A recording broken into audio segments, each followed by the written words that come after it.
So the Hindu vocabulary में हमारा first word है आज का, दैट इज इंटरलोक्यूटर। इंटरलोक्यूटर का मतलब होता है one who start conversation between two person और पार्टीज, दो लोगों के बीच बातचीत स्टार्ट करवाना, दैट इज इंटरलोक्यूटर। इसमें रूट वर्ड यूज़ हो रहा है लॉक, कहीं पर भी हमें LOCU लोकू लोकवा लोकी मिल जाए तो इसका मतलब होता है टॉक या स्पीक, बेसिकली कॉन्वर्सेशन से रिलेटेड होता है।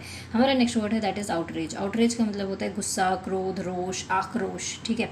इंडिग्नेशन कह सकते हैं, फ्यूरी कह सकते हैं, रेज कह सकते हैं, एनरेज कह सकते हैं, रैथ कह सकते हैं, पीविशनेस कह सकते हैं, इम्पेशंस कह सकते हैं, ऑफेंड कह सकते हैं।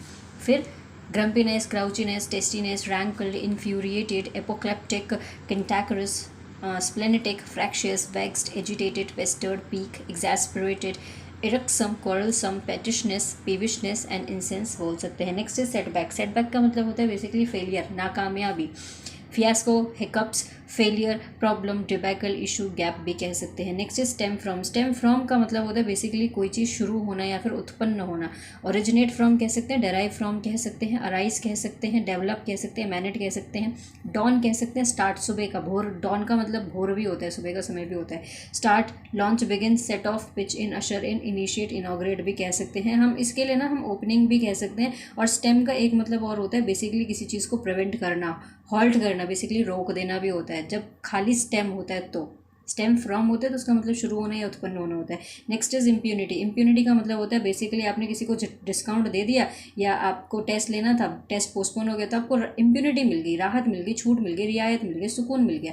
एग्जेम्पशन कह सकते हैं, पार्डन कह सकते हैं, एमनेस्टी कह सकते हैं, रिप्रीव कह सकते हैं, प्रिविलेज मिल गया, फॉरगिवनेस कह सकते हैं। Next is prosecution. प्रोसिक्यूशन का मतलब होता है बेसिकली अत्याचार करना, किसी पे जुल्म करना, उत्पीड़न भी कह सकते हैं इसके लिए। सो ऑपरेशन, सप्रेशन, अब्यूज़, रेंट कह सकते हैं, बुलिंग कह सकते हैं, हरासमेंट, विक्टिमाइजेशन, इल ट्रीटमेंट, ये गलत हो गया, इसमें ये बीच में कॉमा नहीं आना चाहिए था, ILL होना चाहिए था। इल ट्रीटमेंट दे रहे हैं किसी को, मेल ट्रीटमेंट दे रहे हैं, daunting, scaring, टीजिंग, alarming, frightening, clamp down on कर रहे हैं, दमन कर रहे हैं, बेसिकली दबा रहे हैं किसी को, क्रैक डाउन, सब्जुगेशन भी कह सकते हैं। Next is vengeance. मेरे करण अर्जुन आएंगे पंडित जी।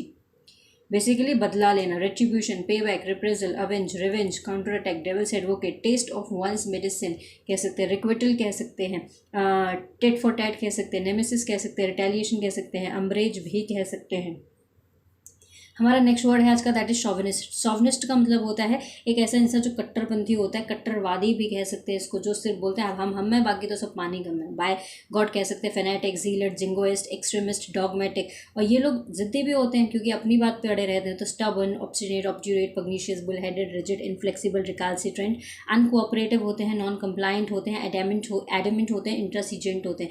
Next word is that is stalking. Stalking का मतलब होता है तेजी, वृद्धि, बढ़ोतरी, उछाल,